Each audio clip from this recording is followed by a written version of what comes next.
Olá, bom dia, tudo bem? Vamos lá para mais uma aula. A nossa aula de hoje nós vamos falar sobre filosofia da ciência na perspectiva de Karl Popper e Thomas Kuhn. Então vamos lá, né? Quando a gente fala de filosofia da ciência, a gente está falando de um campo de estudo filosófico que é focado na compreensão, no questionamento, no aprimoramento dos processos e dos métodos científicos. Ou seja, quando a gente fala de filosofia da ciência, a gente está tentando buscar e garantir os fundamentos que o trabalho científico realiza, né, para que assim ele ocorra de uma forma melhor, né, e nos leve a proporcionar um conhecimento que seja indubitavelmente confiável, né? Então, essa é a proposta da filosofia da ciência. Então, se a gente pensar na filosofia da ciência, a gente pode discutir a importância de um método científico, né, rigoroso, né, e também elaborar conceitos que norteiem a criação de um método científico, né? Então, a filosofia da ciência também ela vai lidar com conceitos importantes para a filosofia, como nós já vimos lá no primeiro ano, né? A verdade, a validade da argumentativa, né? O paradigma, a importância da questão da problematização, ou seja, do questionamento da dúvida. A gente viu isso quando nós falamos no primeiro ano, a gente está reforçando de novo, né?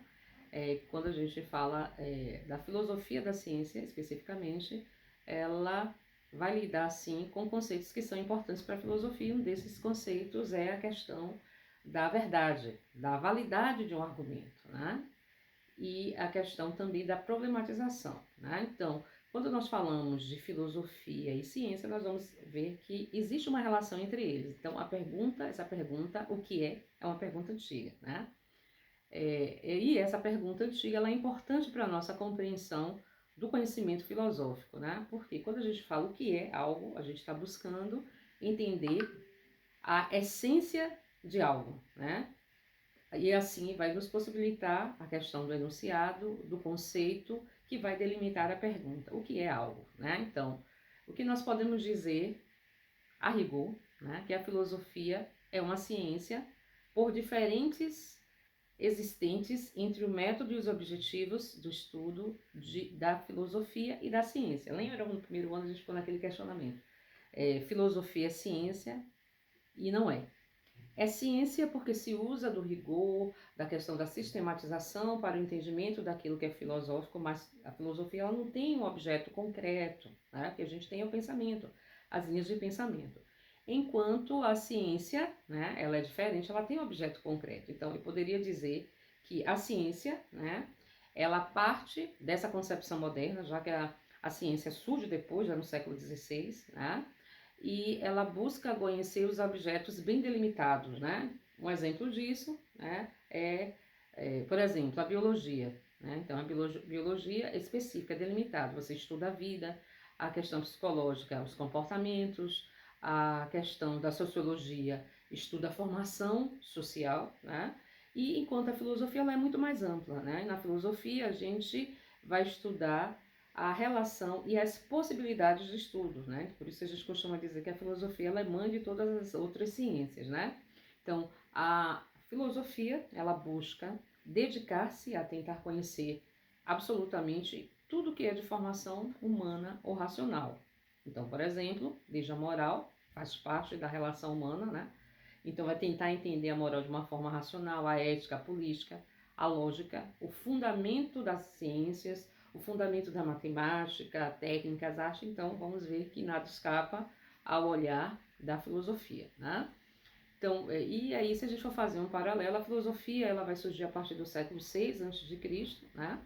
Então, é algo que surgiu muito antes, a filosofia surge antes, e a ciência ela surge depois, a partir do século XVI. Mas, mesmo sendo coisas diferentes, a filosofia e a ciência, elas têm algo em comum, né? A gente pode dizer assim, o que há em comum nessas duas áreas, ciência e filosofia, é que as duas áreas buscam um conhecimento que seja válido, racional, né? Que fuja das concepções do senso comum, né?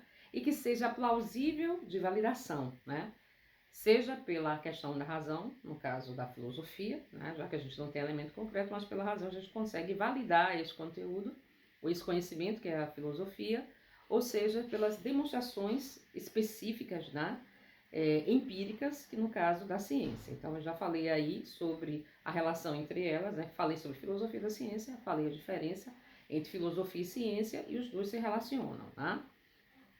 Bem, aí depois vocês olham lá no material, né? Então, a gente tem o fundamento da ciência, a gente vai ter da filosofia da ciência dois filósofos, né? Dentre esses filósofos nós temos Karl Popper, né? Que ele vai enfatizar os aspectos lógicos e metodológicos ao propor um critério de refutabilidade, né? Que seria uma teoria que se mantém como verdadeiro até que seja demonstrado sua falsidade, suas brechas e seus limites, e critica, né, Popper ele critica de uma forma bem veemente os critérios de verificabilidade. Então, verificabilidade não é uma noção, não é uma ideia que é trazida por Karl Popper. Tanto é que ele vai fazer a crítica, né? Então, o que seria esse critério de verificabilidade? A gente vai ver que Quine é um dos que falam sobre isso, mas esse critério de verificabilidade é o critério que foi proposto pelo Círculo de Viena para validar uma teoria científica por meio da verificação empírica. Né? Então, a gente tem essa visão, que é a visão de Karl Popper. Né? Então, ele acredita no critério de refutabilidade, que ele vai falar da falsidade ou falsibilidade, tá? E que toda a teoria ela tem que ser colocada em xeque. Ele não está preocupado em chegar à verdade, é o contrário, ele está preocupado em ver que aquela teoria ela é falsa. Depois a gente vai ver mais à frente. Thomas Kuhn é totalmente diferente disso, né? A proposta dele é bem diferente, né? Ele vai propor outro ponto, né, a ser trabalhado. Então, o que a gente tem entre esses dois filósofos, né? Então, a questão de a falsibilidade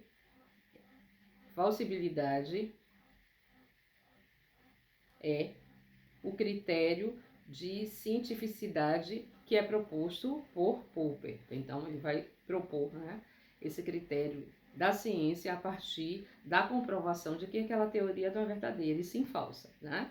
Já a teoria de Thomas Kuhn, ela vai considerar que os paradigmas como critério de cientificidade e não a falsibilidade. Então, Popper trabalha a falsibilidade e Thomas Kuhn vai trabalhar os paradigmas como critério da própria ciência. Então, vai ver que os dois trabalham coisas diferentes, né? Então, só para deixar claro aqui, em relação a essas duas concepções. O que mais, né? Eu tenho a falar em relação a Thomas Kuhn. Então, o que Thomas Kuhn vai propor na filosofia da ciência, né? Ele vai enfatizar aspectos históricos, sociais, né? E propõe que as revoluções científicas que estão associadas à ciência extraordinária são mudanças de paradigma. O que é mudança de paradigma? Mudança, né? É a descoberta, é quebra de um paradigma, é a descoberta de uma nova teoria, né? E que esses paradigmas estão associados àquilo que ele vai chamar de ciência normal, que seria a prática corrente da atividade científica que acumula dados e instrumentos no interior de um paradigma. E quando eu falo das revoluções científicas, eu estou falando da ciência extraordinária. Que é isso? Seriam os episódios curtos e raros da atividade científica que surge nos momentos de crise de um paradigma. Então eu tenho uma ideia, e aí daqui a pouco, dentro desse paradigma, vai existir revoluções científicas, né? Vai acontecer o que? São episódios raros, né? Que vão surgir nesse momento de crise, é como se fosse uma nova descoberta. Essas são as ideias centrais desses dois filósofos. O que mais nós temos a falar, né? Então, conforme o slide lá, já falei que falsibilidade é uma ideia que é trabalhada por Karl Popper, né? Então, em 1909 e 1994, então o que é o falsificacionismo? É a ideia de que a ciência se diferencia da pseudociência ou da superstição, né? Porque hipóteses científicas devem ser capazes de ser falsificadas por meio da observação e de experimentos, né? Então, o que ele quer dizer com isso, o Popper, né? Então, que os cientistas, através dos seus experimentos, devem testar sua teoria para saber se não são falsas, ao invés de fazer de tudo para mostrar que são verdadeiras, né? Então, quando a gente fala de falsificacionismo, a gente está falando isso, da tentativa ou do cientista pegar sua teoria e procurar encontrar brechas e provar que elas são falsas e não verdadeiras. Exemplo disso eu já falei do átomo, né? Então, eu aprendi na época que eu estudava no ensino médio que o átomo era indivisível, né? Então, os cientistas continuaram fazendo as suas observações e aí né? Observaram que aquilo que se tinha como verdadeiro não é. Então, se utilizou dos princípios do falsificacionismo, que é uma ideia trazida por Karl Popper, né? A gente já vê que é um pensamento extremamente comum, né? Da ciência, um tipo de conhecimento que foi verificado. Então, pensamos no cientista como uma figura que busca, através de uma série de experimentos, provar sua teoria e que ela é verdadeira, né? Então, uma boa teoria é aquela sobre a qual não resta qualquer dúvida que ela seja verdadeira. Então, isso já é comum, né? Mas aí a proposta de Karl Popper é justamente o contrário. É que essa teoria ela seja colocada em xeque e que o cientista prove que ela é falsa em vez de ser verdadeira, né? Como muita gente fala. Bem, a gente tem uma outra coisa, né, quando eu falei que a ideia do verificacionismo não é uma ideia de Karl Popper, e sim Kuhn. Kuhn vai fazer objeções sobre isso, né? Então, quem foi Kuhn? Foi um filósofo alemão, né? Que nasceu em 1908 e morre em 2000 e é considerado como um dos principais representantes da filosofia da segunda metade do século XX, né? Quando ele esteve na Europa, ele fez, né, participou, né, de várias discussões, né, e ele é um dos importantes membros do Círculo de Viena, né. Eu falei para vocês lá no início que Karl Popper ele vai fazer críticas, né, a essa crítica da verificacionismo, que é uma expressão do Círculo de Viena, né. O principal problema do positivismo lógico residia no próprio fundamento da corrente, o princípio da verificação.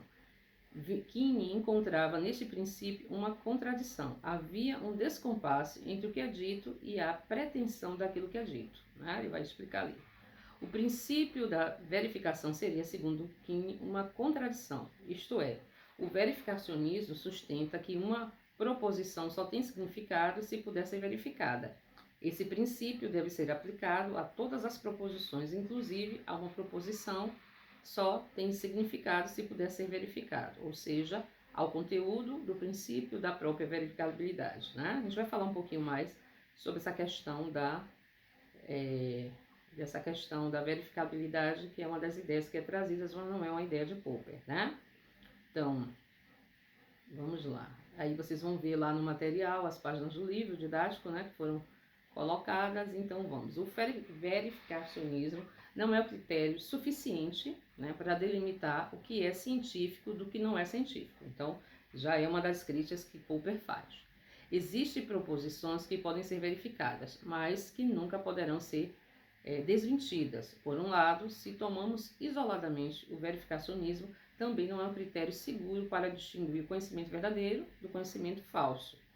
Algumas proposições são consideradas verdadeiras porque foram corroboradas por alguma verificação, mas sempre haverá a possibilidade de uma nova verificação desmentir a proposição, né? Então, para se contrapor ao verificacionismo, né, Popper, como eu disse, essa ideia de verificacionismo não é uma ideia que é defendida por ele, não é uma teoria dele, né, a dele é a falsibilidade, tá? Então, por isso que ele vai fazer críticas, ele vai propor. Então, Popper vai propor um novo princípio chamado de falseabilidade. Segundo esse princípio, sua teoria é científica se puder ser desmentida ou falseada.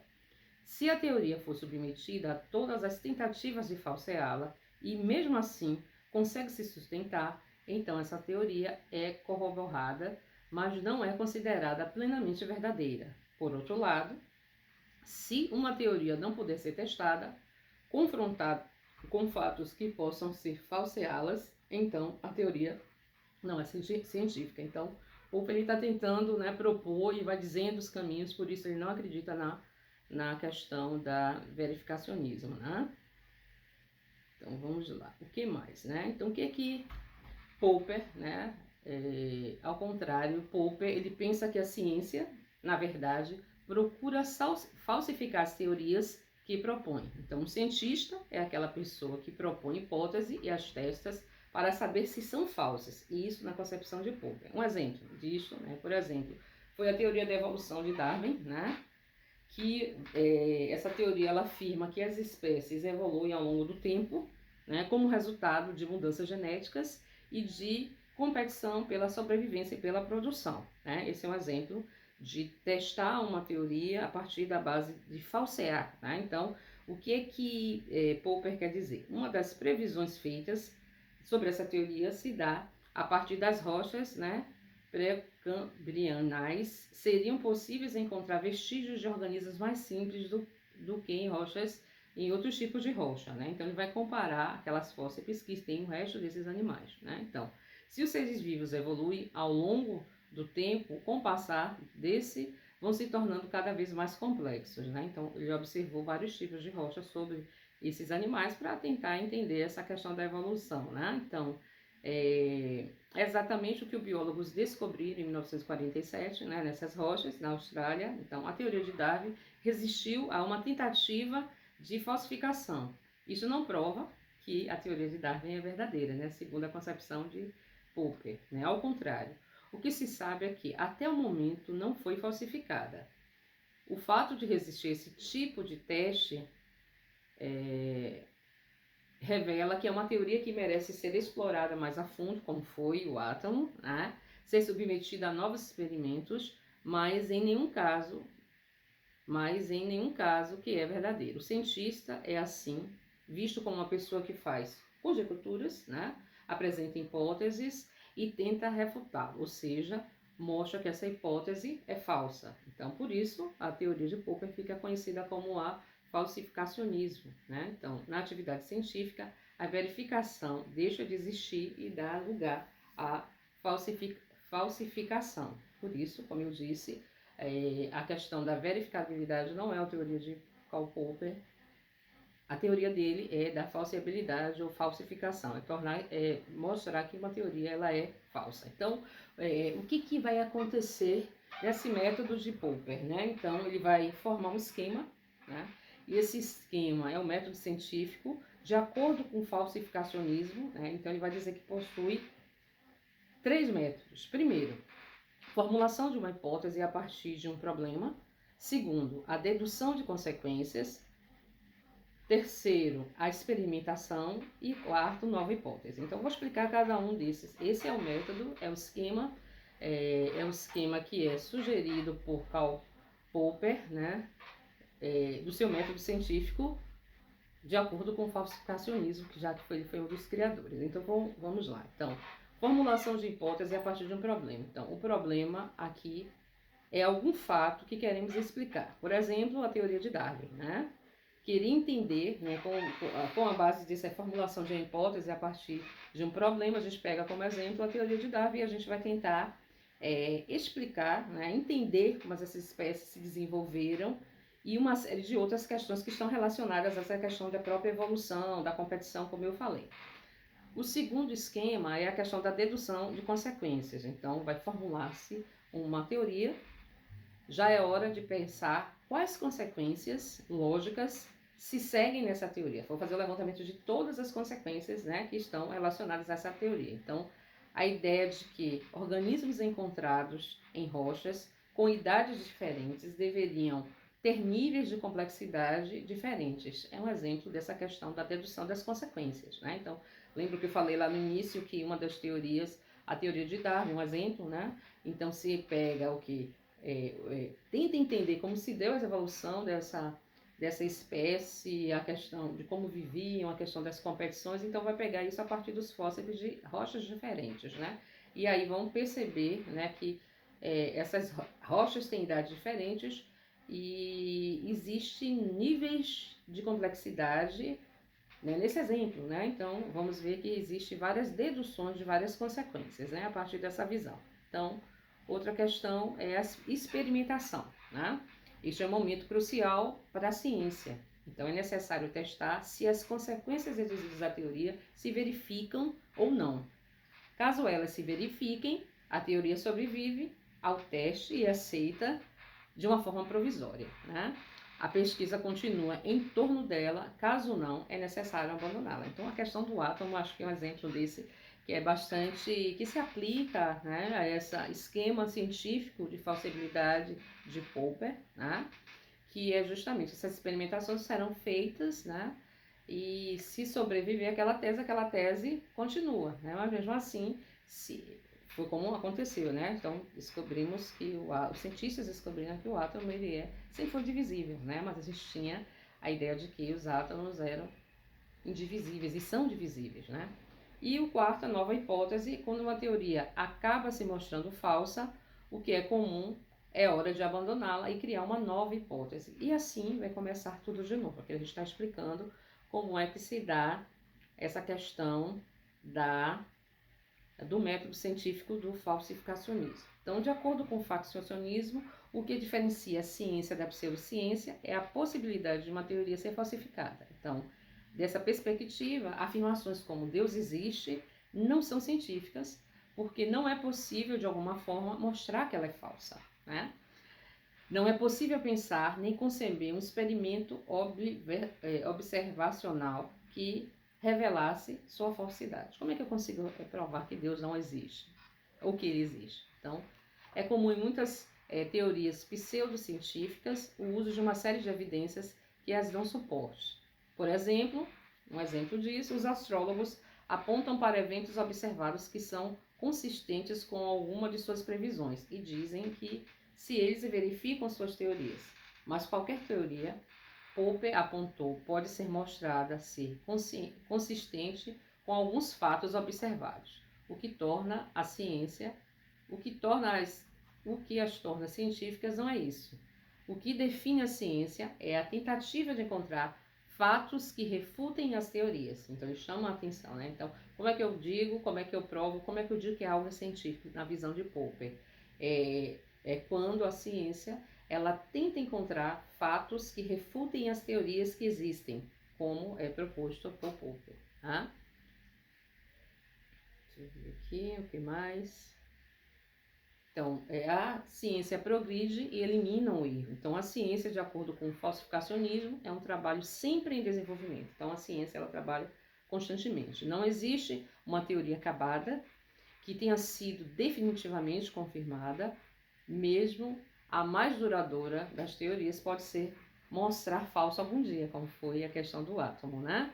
Popper pensa que o conhecimento científico é sempre provisório e progride através da tentativa e erro. Então, em primeiro lugar, o conhecimento científico ele é provisório porque não é possível verificar sua teoria. O máximo que podemos fazer é mostrar que ela é falsa. E em segundo lugar, né, o conhecimento científico, a questão do seu progresso se dá através da tentativa e erro, porque nem sempre uma teoria se mostra falsa. Então, aprendemos algo importante sobre o mundo. Se ele não funciona de forma como pensamos, mas de outra, isso nos coloca em busca de novas teorias, né? Ao se revelarem falsas, as novas teorias, vamos buscar outras teorias novamente. Então, é aquele campo dinâmico, né? Mostra que a questão da ciência, ela progride sempre em relação à questão do erro, né? Então, o verificacionismo, né? Teorias científicas são afirmações universais do tipo todos os cisnes são brancos, né? O exemplo clássico. Ora, não é possível verificar todos os cisnes que existem no planeta Terra para saber se de fato todos são brancos. Mesmo se fôssemos, não seríamos capazes de verificar, por exemplo, se todos os cisnes que já morreram são brancos. Portanto, não importa o número de experimentos que sejam realizados para verificar uma teoria, sempre resta a possibilidade de não se mostrar falsa. Segundo, não. Então, isso. E aí a gente colocou vários exemplos, né? Indução, dedução, a diferença de indução. Então, o que é a dedução, né? Raciocínio lógico que parte das causas para a interpretação dos efeitos, né? E quando é que é utilizada a dedução? São aplicações e demonstrações de teoria, aplicações de fórmulas matemáticas para resolução de cálculos, né? mais vezes mais dá mais, né? Então, isso é um princípio lógico de dedução, né? A gente aprende isso na teoria de matemática. A indução, raciocínio lógico que parte dos efeitos para a definição das causas, né? A dedução, ela parte da causa para a interpretação e a indução, ela parte do efeito para a definição. Então, a indução investiga os dados particulares e construções de uma regra geral. Por exemplo, de dedução, diagnósticos e análise de dados, né? Corrente filosófica que vai trabalhar a questão da dedução é o racionalismo, né? Nós já vimos René Descartes, vai dizer se uma ideia é clara, meditações metafísicas, né? Se uma ideia é clara e distinta, então ele vai mostrar a análise desses dados, ele vai pegar tudo aquilo que se conhece, vai analisar, vai diagnosticar tudo, né? Então esse é um princípio do racionalismo, que é trabalhar com a questão da dedução. Da indução, né, o exemplo são estudos estatísticos, elaboração de novas teorias, definição de padrões de comportamento de usuário de marketing digital, por exemplo, e é algo que é uma corrente filosófica que representa essa questão da indução, é o empirismo. Lembra que nós estudamos isso no primeiro ano. Então, o empirismo é que o conhecimento se dá a partir dos sentidos, tá? Então, esse é um dos métodos que é utilizado pela questão da ciência, tá? Então, deixa eu parar por aqui, aí eu vou voltar e vou fazer um vídeo sobre Thomas Kuhn. Então, um beijo para vocês e até a próxima. Espero que tenham entendido. Olha o material está bem mastigado, ok? Um beijo no coração de vocês, boa sorte aí com a 9, né? Tchau, tchau.